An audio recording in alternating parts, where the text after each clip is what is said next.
And so I thought I'd share a little tip with these F-style jugs that I just learned today.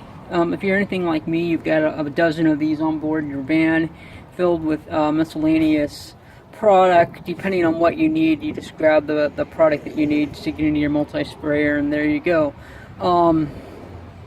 However, one issue that I run into a lot is that I'm constantly misplacing lids and needing to buy more lids.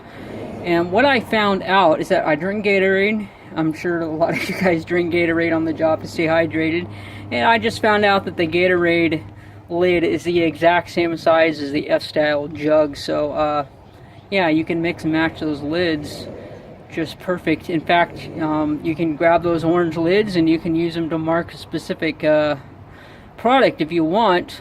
Generally, I just go by smell of the product because I'm so used to what I actually use. I know them by smell, but that is a really good way. Actually, I think I might start doing that. Just take my staple product and put these orange Gatorade caps on them to mark what they are.